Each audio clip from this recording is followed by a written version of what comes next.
మన ప్రభువును రక్షకుడైన యేసు క్రీస్తు అతి శ్రేష్టమైన నామాన్ని బట్టి ఈ శుభవేళ కూడికి విచ్చేసిన దేవుని బిడ్డలను మీ అందరికీ పేరు పేరున హృదయపూర్వక వందనాలు. కొద్దిసేపు దేవుని మాటలు విందాం. అపోస్తలుడైన పౌలు తిమోతికి రాసిన మొదటి పత్రిక 6వ అధ్యాయము 17వ వాక్యాన్ని చదువుదాం. ఇహమందు ధనవంతులైన వారు గర్విష్ఠులు కాక, అస్థిరమైన ధనమునందు నమ్మిక ఉంచక, సుఖముగా అనుభవించుటకు సమస్తమును మనకు ధారాళముగా దయచేయు దేవుని యందే నమ్మిక ఉంచుడని ఆజ్ఞాపించుము. అపోస్తలుడైన పౌలు తిమోతి అనే యవనస్తునికి రాసిన ఉత్తరం ఇది. పౌలు చెప్పిన కొన్ని మాటల్లో ఒక మాట ఇక్కడ రాయబడింది. అదేమిటంటే, మనం ఏ విషయంలో కూడా గర్విష్ఠులం కాకూడదు. మనకు దేవుడు ఏమిచ్చినా కృపచేతే ఇస్తున్నాడు. ఆయన ఏం చేయదలిసినా గుప్పిలు విప్పే చేస్తాడు. అందుకని మనం దేవుని సన్నిధిలో గర్విష్ఠులు అనే పదానికి దూరంగా, అంటే అర్థం ఏమిటంటే దీనులమై బ్రతకాలి. ఈ వచనాన్ని జాగ్రత్తగా వింటున్నప్పుడు అందులో మనకు ఒక భావన, ఒక అర్థమయ్యే విషయాన్ని చాలా తేటగా రాసి పెట్టాడు. ఏమిటయ్యా అంటే,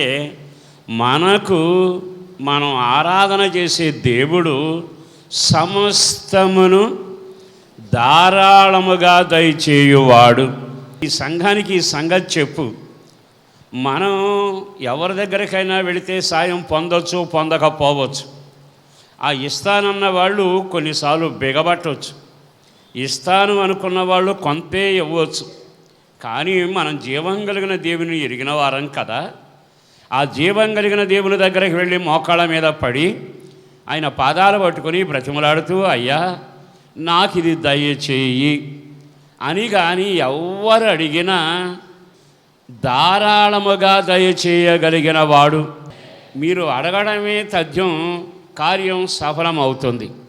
ఆయన వైపు తిరిగి నాకు ఇది కావాలి అంటే, శరీర సంబంధమైంది కానీ, ఆత్మ సంబంధమైంది కానీ, ఆరోగ్యపరంగా కానీ, ఆర్థికంగా కానీ, కుటుంబ క్షేమం కానీ, వ్యాపారపు నిధి కానీ, అది ఏదైనా సరే ప్రతి దానిలో ఆయన ధారాళంగా దయచేయగలిగిన వాడు. మరి అంత ధారాళంగా దయచేయగలిగిన దేవుని దగ్గరకు వస్తున్నారు కదా మీరు. మనం ఆయన సన్నిధికి వచ్చాం కదా. మరి ఆయన దగ్గర మనం ఏం కోరుకుంటే బాగుంటుంది? కొంతమంది భక్తులు ఆయన దగ్గర కోరుకున్నారు, ఇది దయచేయవా అని. వాళ్ళు ఏం కోరుకున్నారో, ఏం పొందారో చూసి మనం కూడా ఆ మార్గంలో వెళ్ళగలిగితే నీ ప్రాణ ఆత్మ దేహాలకు నీవు కోరిన క్షేమకరమైనంతయు నా దేవుడు ధారాళముగా మీకు దయచేయునుగాక. చూడండి, పరిశుద్ధ గ్రంథంలో ఒక వాక్యాన్ని మీకు జ్ఞాపకం చేస్తాను. 119వ కీర్తనలోని 29వ వాక్యం చదువుతున్నారు. కపటపు నడత నాకు దూరము చేయుము. కపటము కలిగిన నడతను నాకు దూరము చేయుము. నీ ఉపదేశమును నాకు దయచేయుము. నీ ఉపదేశములను నాకు దయచేయము. ఇప్పుడు ఈ వ్యక్తి దేవుడి దగ్గర నాకు దయచేయము అని మొరబెట్టాడు. మొరబెట్టిన దాంట్లో మొదటి మాట ఏమిటంటే, కపటము నడతను దూరం చేయి, నీ ఉపదేశం నాకు దయచేయి. ఈ రెండు మాటలు మన గుండెల్లో స్థిరపరచబడును గాక. ఈ మాట దగ్గర కొంచెం ఆగుదాం. కారణం ఏమిటో తెలుసా? మనకి సంపాదన, మనకు దీవెన, రాబడి ఏదైనా జరగాలి అనుకుంటే ఒక పని కష్టపడాలి. కష్టపడకపోతే కపటంగానైనా నడవాలి. ఇక్కడ ఏమంటాడంటే ఇతగాడు, నువ్వు ధారాళంగా దయచేసే దేవుడు కదయ్యా. నేను ఇంతకాలం తెలిసి తెలియక కపటంలో నడిచాను, దానివలన కూడా రాబడి వచ్చింది. కానీ ఎంత రాబడి వచ్చింది? కొంతే వచ్చింది. ఆ వచ్చింది నా జీవితంలో నిలవకుండా పోయింది, నన్ను నా పిల్లలను కూడా నాశనానికి తీసుకెళ్ళింది అంటూ గతాన్ని జ్ఞాపకం చేసుకుని మాట్లాడుతున్నాడు. కపటంగా వ్యవహరించి సంపాదించాడు ఆకాను. కానీ ఏం మిగిలింది? అక్రమం అంటూ వెళ్ళి ఏదేదో సాధించాలనుకున్న అక్రమ కార్యక్రమాన్ని వెళ్ళి తోటలు సంపాదించాడట, పొలాలు సంపాదించాడట. దైవజనుడు అంటాడు కదా, తోటలను, పొలాలను, ద్రాక్ష వనములను సంపాదించడానికి ఇది సమయమా అంటే, కపటం ఉన్న చోట సంపాదన ఉంటుంది, కపటం ఉన్న చోట దీవెన ఉంటుంది. కానీ అది దేవుని వలన వచ్చిన దీవెన కాదు.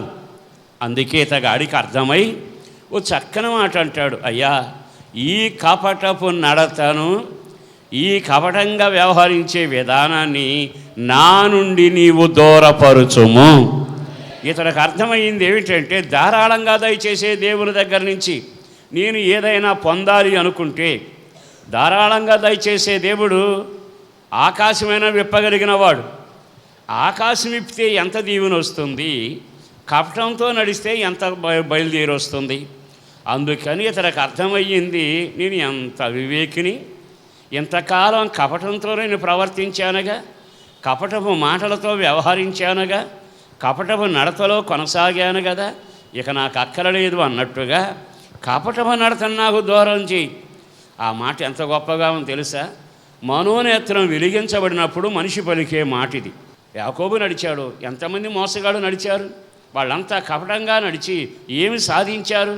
దయచేసి ఈ రోజున నీవు ధారాళముగా దయచేయగలిగిన ఐశ్వర్యవంతుడవు.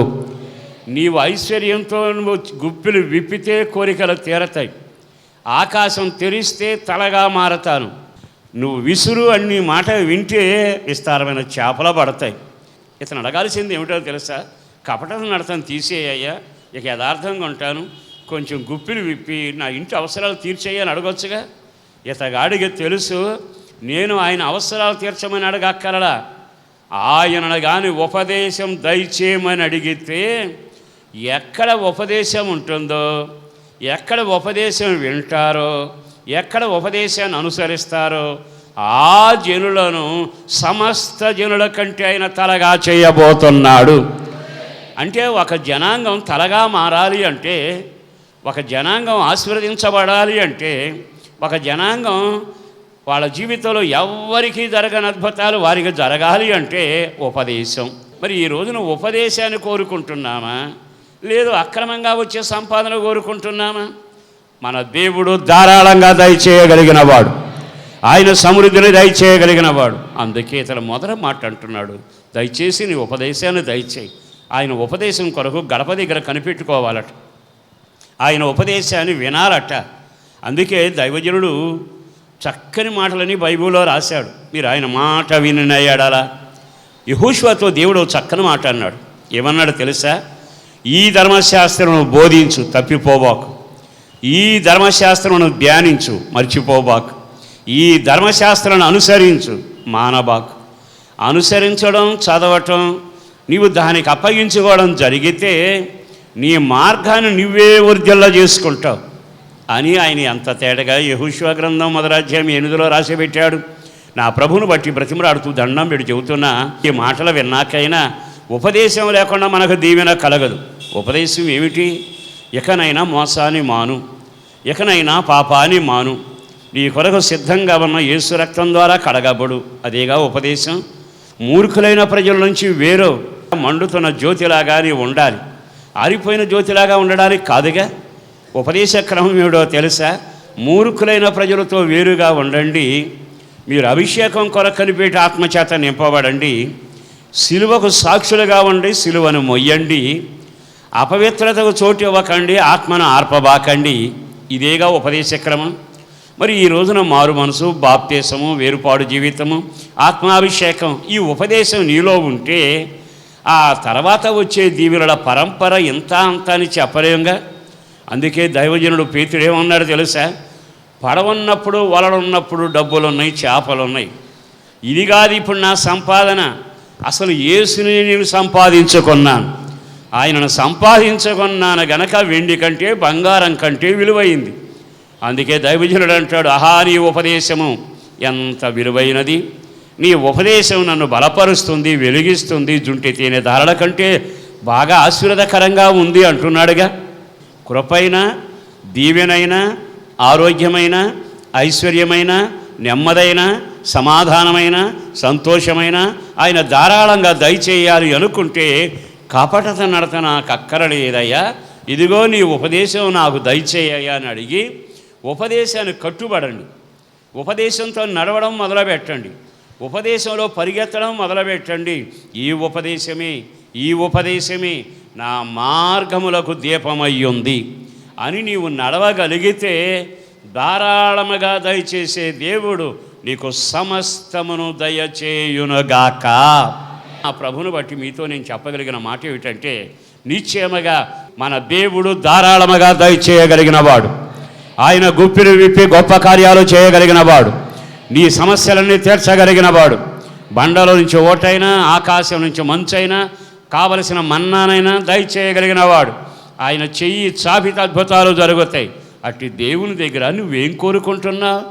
రెండో మాట కూడా చెబుతాను. మరొక దైవజనుడు ప్రార్థన చేశాడు. ఏమని? 119వ కీర్తన 144వ వచనంలో ఏముందో జాగ్రత్తగా చూడండి. నీ శాసనములు శాశ్వతమైనవి, అవి నీతి కలిగినవి, నేను బ్రతుకున్నట్లుగా తెలివి దయచేయుము. ఏమని రాశాడో తెలుసా? నీవు నాకు బ్రతుకున్నట్లుగా నీ తెలివిని నాకు దయచేయుము. తెలివి నిన్ను బ్రతికించునగాక. ఈ రోజున ఒక క్రైస్తవుడికి ఉండవలసింది ఏమిటో తెలుసా? తెలివి. అంటే మనవాడని తెలివి తక్కువాడ. లోకంలో తెలివితేటలు వేరు, కుయుక్తిగా ఉండే తెలివితేటలు వేరు. కానీ తెలివితేటలట పవిత్రమై ఉండాలట. అంటే దాని అర్థం ఏమిటి?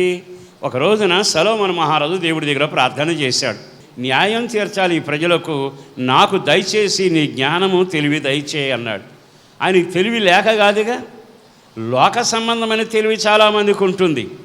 కుయుక్తితో ఉన్న తెలివి ఉంటుంది, నాశనానికి నడిపే తెలివి ఉంటుంది, నాశనం చేసే తెలివి ఉంటుంది. కానీ ప్రభు ద్వారా, ఆత్మ ద్వారా అనుగ్రహించబడే తెలివి ఉండాలిగా. ఆత్మ సంబంధమైన దేవుడు అనుగ్రహించే తెలివి ఉంటే అది పవిత్రంగా ఉంటుందట, ప్రేమగా ఉంటుందట, దేవునికి ఇంపుగా ఉంటుందట. ఆయన కూడా అంటాడు, ఆహా ఇతగాడికి నా తెలివిని దయచేస్తాను. తెలివి కోరుకున్నాడే అంటే నా తెలివిలో ఉన్న ఆ సర్వ సంపద ఇతనికి కావాలని ఆశపడ్డాడు గనక ఆయుష్ కూడా ఇస్తాను, ఐశ్వర్యం కూడా ఇస్తాను. ఎప్పుడైతే ఆ దైవజనుడు ఆ తెలివి కోరుకున్నాడో వెంటనే దేవుడు మహాముచ్చటబడి ఒక పవిత్రమైన తెలివిని అతనికి దయచేశాడు. ఆ తెలివి ఎలా ఉంటుంది అంటే టూకీగా మాటలు చెబుతాను. దేవుడిచ్చిన తెలివట ఆ లేడీ చాలా చిన్న లేడీ. కానీ శత్రువు కనపడగానే అది ఎగిరి గంతేస్తూ ఇక్కడ నుండి అక్కడికి, అక్కడి నుంచి దాటి కొండల మీద వెళ్ళిపోతూ ఉంటుందట. జీవేమో చిన్నది, దాని రూపంలో కాళ్ళేమో సన్నవి. కానీ ఎందుకు చేశాడో తెలుసా? దానికి ఆ తెలివి. ఆ శత్రువు వస్తున్నాడు, పొల వేసేవాడు కానీ, సింహమే కానీ, మరొకటే కానీ నోటపడకుండా తప్పించుకునే తెలివి అనుగ్రహిస్తే చెవులు అలా పెడుతుంది. ఆ శబ్దం వినగానే వెంటనే గంతులు వేయడం మొదలుపెట్టి ఎగసి కొండలు దాటి వెళ్ళి శత్రువు నుంచి నేను కాపాడబడాలి. అందుకే దైవజనుడు చక్కని మాట అన్నాడు, నా కాళ్ళను ఆయన లేడి కాళ్ళవలే చేశాడు. అంటే అర్థం ఏమిటి? లేడికి తెలివి ఇచ్చావు, లేడికి చురుకుదనం ఇచ్చావు, లేడి తప్పించుకునే మనసు ఇచ్చావు, లేడికి జ్ఞానం ఇచ్చావు, లేడికి ఆ కృప పొందింది కనుక ఎగిరి తన దేహాన్ని కాపాడుకుంటూ ఎగిరి గంతులు వేసే ఒక అనుభూతి కలుగుతూ ఉంది. మనం కూడా చాలాసార్లు ఇతడు చేసిన ప్రార్థన చేసుకుంటే బాగుంటుంది. నా కాళ్ళను కూడా లేడి కాళ్ళ వల్లే చెయ్యి ప్రభువా. కానీ కొంతమంది కాళ్ళు ఉంటాయి. అంటే మానవులందరికీ ఎంతసేపు ఏనుగు నడకే ఉంటుంది. కొంతమంది కాళ్ళు ఉంటే వాళ్ళ జీవితంలో ఎంత దూరం వెళ్ళినా వేగం పెరగదు, అంటే చురుకుదనం రాదు. నా ప్రభువును బట్టి బ్రతిమలాడుతున్న యేసుక్రీస్తు రక్తం ద్వారా కడగబడిన సంఘం అట లేడి కాళ్ళ వలె ఉండాలి. యేసుక్రీస్తు రక్తం ద్వారా కడగబడిన వారికి పరసంబంధమైన పరిజ్ఞానం ఉండాలి. ఆ తెలివి ఉంటే అపాయా నుంచి కాపాడబడడం జరుగుతుంది. అందుకే తను అంటాడు, దేవా నీవు ధారాళంగా దయచేసే దేవుడు కదా, వెండో బంగారం ఇన్ని అడగనయ్యా, అవి ఎలాగో నాకు ఇస్తావు, కానీ నాకు కావలసిందల్లా నీ పరసంబంధమైన జ్ఞానంతో ముడిపెట్టబడిన తెలివిని నాకు దయచే. ఆ తెలివి ఎంత చాకచక్యంగా అతను ఆ జీవను కాపాడుకుంటూ వెళ్ళిపోయింది. ఈ రోజున తెలివి లేనప్పుడే కదా భయంకరమైన బంధకాల్లో మనుషులు పడేది. ఆ తర్వాత అంటారు భలే చిక్కుపడ్డానండి. కానీ ప్రభు ఆత్మ నీకు తోడై ఉన్నంత కాలం ఎప్పుడు మోకాళ్ళ మీద పడి ప్రార్థన చేయి. దుష్ట శక్తులు ఉంటాయి, సింహపు బోనులు ఉంటాయి. అందుకని కుటుంబ పరంగానైనా, సంఘపరంగానైనా, వ్యాపార పరంగానైనా, ఉద్యోగ పరంగానైనా నువ్వు వెళ్ళే మార్గంలో చిక్కుపడకుండానట్లుగా లేడి కళలాగా తప్పించుకుని పరుగులు తీసి నీ పవిత్రతను కాపాడుకుని ఆ తెలివి నీకుండి తీరాలి. అందుకే దైవజనుడు అంటాడు, నీ తెలివిని నాకు దయచేయ్యా. మరి ఈ రోజున ధారాళంగా దయచేసే దేవుని దగ్గర ఏం కోరుకుంటున్నావు? కీర్తనాకారుడు రాసిన 85వ కీర్తనలోని 7వ వాక్యం, యెహోవా నీ కృప మాకు కనపరచుము, నీ కృప మాకు కనపరచుము, నీ రక్షణ మాకు దయచేయుము, నీ రక్షణ మాకు దయచేయుము. నీ కృపను నాకు కనపరచవా? ఎప్పుడైనా మనం ఆయన కృప కనపరచబడాలని కోరుకున్నామా? ఇతడు కోరుకునేది ఏమిటో తెలుసా? ప్రతి నిత్యము ప్రతిరోజు నీ కృప నాకు కనబడాలి. ఆ కృపేగా నరాలడుతున్న నరుణ్ణి 3 ఆకాశాలకు తీసుకెళ్ళింది. ఆ కృపే కదా ఎత్తరైన గొల్యాతుని తల్లకిందులు చేసింది. కృప నీకు అవసరం, కృప నాకు అవసరం, ఆ కృప సంఘానికి అవసరం. బైబిల్ అంటుంది కృప ముఖ్యమైంది, కృప కొరకు మనం కనిపెట్టాలి. అందుకని మనం దేవుని దగ్గర ఇంకో తరంలో అడుగు పెడుతున్నాం. పాత నిబంధన అంతా దర్శనాలు నడిచింది, క్రొత్త నిబంధన అంతా కృపలో నడిచింది. పాత నిబంధన అంతా దేవుని చిత్తం ఆ పుస్తకపు చుట్టలో కనబడింది. అగ్ని అభిషేకంలో కృప కుమ్మరించబడుతుంది. ఎఫెసీ పట్టణంలోకి పౌలు వెళ్ళెను, కృప అక్కడ విస్తరించినట్టుగా గమనించి సంఘాన్ని బలపరిచాడు. కృప చేత వర్తమానం చెప్పాడు, కృపలోనే వారిని స్థిరపరిచాడు. సంఘానికి కృపా దర్శనముండున గాక, కృప కుమ్మరించబడిన గాక, మనందరినీ కృపలోనే దేవుడు స్థిరపరచున గాక. రెండో మాట ఏమన్నాడు? మాకు నీ రక్షణ మాకు దయచేయి, నీ రక్షణ మాకు దయచేయి. ఆయన అంటాడు, నీ రక్షణ ఉంటే చాలయ్యా. ఎందుకని? ఇదిగో ఈ మార్గాన వెళుతున్నాగా, గోతులు ఉన్నాయి, ఇరుకులు ఉన్నాయి, ఇబ్బందులు ఉన్నాయి, అనేక ఇరుకులు సమస్యలు వస్తూనే ఉన్నాయి. ఏ రోజు ఏ క్షణం ఏం జరుగుద్దో మనకు తెలియదు. నేను ప్రమాదాల గురించి చెప్పడంలా భక్తిగానే ఉండి భక్తిగా ఉంటూనే సడన్గా ఒక వ్యక్తి భక్తిహీనతలోకి వెళ్ళిపోతున్నాడు. ఎంత అపాయకరమైన పరిస్థితి! ప్రార్థనలో సాగుతూనే ఉన్నాడు. 2 నెలలు బాగానే ఉంటుంది, 3వ నెలలోకి వచ్చి నాకు అసలు ప్రార్థన బలిపీయడం మేము మండకుండా అయిపోతాం. ఇది అపాయం కాదా? ఒకసారి ఆగి ఆలకించండి. వాక్యానుసారంగా నడుస్తున్న వ్యక్తి సడన్గా వాక్యం లేదు, ఏమీ లేదు, ఒక సాధారణమైన మనిషిలాగా మారిపోయాడు. ఎంతకన్నా ఘోరమైంది ఏముంది? కనుక దేవుడు తన కృపలో మనల్ని నడిపిస్తూ క్షణము మన అవసరాల కొరకు సాతాను వేసే ఉచ్చులు ఊరులన్నిటిని లయపరిచి ఆయన రక్షణ నిత్యము మనకు దయచేయునుగాక. మరి ఈ రోజున ధారాళంగా దయచేసే దేవుని దగ్గర రక్షణ కోరుకుంటే, ధారాళంగా దయచేసే వాని దగ్గర నీ ఉపదేశం కోరుకుంటే, ధారాళంగా దయచేసే ఆ దేవుని దగ్గర ఆ యొక్క తెలివిని నాకు దయచేయమని అడిగితే ఎంత బాగుంటుంది. 4వ మాట చెబుతాను. ఒక వ్యక్తి దేవుని దగ్గర ప్రార్థన చేశాడు. ఏమని ప్రార్థన చేశాడో తెలుసా? ఆయుష్ దయచేయమని అడిగాడట. ఆయన ఏం చేశాడో చదవండి 21వ కీర్తనలో. ఆయుష్ నిమ్మని అతడు నిన్ను వరమడుగగా నీవు దాన్ని అతనికి అనుగ్రహించి ఉన్నావు, సదాకాలము నిలుచు దీర్ఘాయువు నీవు దయచేసి ఉన్నావు. అడిగిందేమో ఆయుష్, ఆయన ఇచ్చే ముందేమో దీర్ఘాయుష్. ఆయుష్ ఎప్పుడు అడుగుతారు? అడు చనిపోతున్నాడు అనుకునేటప్పుడు ఆయుష్ అవసరం. ఆరోగ్యంగా ఉన్నాడు అనుకోండి, ఆయుష్ని గురించి ఆలోచన ఉండదు. ఆ ఆత్మీయ జీవితంలో మనం గమనించాల్సింది, ఆయుష్ను అడగడం అంటే అతడు అనారోగ్య పంచుల్లో వెళుతూ ఉన్నాడు. అతనికి ఆయుష్ ఇస్తే ఆరోగ్యం కలుగుతుంది, ఆరోగ్యంలో బలం పొంది ముందు సాగుతాడు. అంటే శరీర సంబంధమైన అవసరాలను తీర్చగలిగిన వాడు. ఆయన ఏమంటున్నాడో తెలుసా? ఆయుష్ ఇవ్వడమే కాదు, సదాకాలం ఉండే దీర్ఘాయుష్ను నేను ఇవ్వబోతున్నాను. సదాకాలము, ఎక్కడున్నంత కాలం ఆయుష్ కావాలి. పరలోకంలో ఉండేవాడికి సదాకాలం దీర్ఘాయుష్ ఉంటుంది. అంటే సదాకాల దీర్ఘాయుష్ అంటే అర్థం ఏమిటి? అక్కడికి వెళ్ళాక మరణం గుమ్మం దగ్గరకు రాదట, అక్కడికి వెళ్ళాక చావు కావురులు వినబడవట, అక్కడికి వెళ్ళాక కరువు, కష్టం, కన్నీళ్ళు, వేదన, వడగండ్లు, ఇబ్బందులు ఉండబట్ట. అక్కడున్న వాళ్ళంతా ఎలా ఉంటారంటే దీర్ఘాయుష్గానే ఉంటారు, చిరంజీవులుగానే ఉంటారు. అది సదాకాలం ఉంటుంది. అది దేవుని సన్నిధిని అనుభవిస్తూ నిత్యత్వములో నిలబడిన అనుభవము. ఈరోజు ఈ మాటలు విన్నాకైనా మరి ధారాళంగా దయచేసే వాని దగ్గర నువ్వు ఏమడుగుతున్నావు? నువ్వు కానీ ఉపదేశాన్ని కోరుకుంటే నీ మనుగడ ఎంత దీవెనకరంగా ఉంటుంది. ఒక్క క్షణం మోకరించగలిగితే ఎంత బాగుంటుంది. దయచేసి మోకరించండి, ప్రార్థన చేసుకుందాం. మహిమ మీకు ఆరోపిస్తున్నాం, ప్రభావం మీద అయ్యుండునుగాక. ఈ మాటలు ఎంతమంది విన్నారో వారందరికీ దీవెన కలగాలి, వారిలో వాక్యం స్థిరపరచబడాలి. మేలైంది నీ దగ్గర కోరుకొని పొందగలగాలయ్యా. నీవు ధారాళంగా దయచేసే దేవుడు. అడిగిన వారికి ఆత్మ, అడిగిన వారికి కృప, అడిగిన వారికి జ్ఞానం, అడిగిన వారికి తెలివి, అడిగిన వారికి దీర్ఘాయుషు, అడిగిన వారికి సమాధాన సంతోషాలు మెండుగా దయచేయబోతున్నందుకు వందనాలు. ఆశించి ప్రార్థనలో ఏకీవించి కోరుకున్న వారికి కార్యాలు చేసి ముద్రించి నీ రాకడ కొరకు భద్రపరచుమని, ఈ మాటలు విన్న వారి క్షేమం కలుగ చేయమని యేసు పరిశుద్ధ నామాన ప్రార్థించి వేడుచున్నాము తండ్రి. ఆమేన్.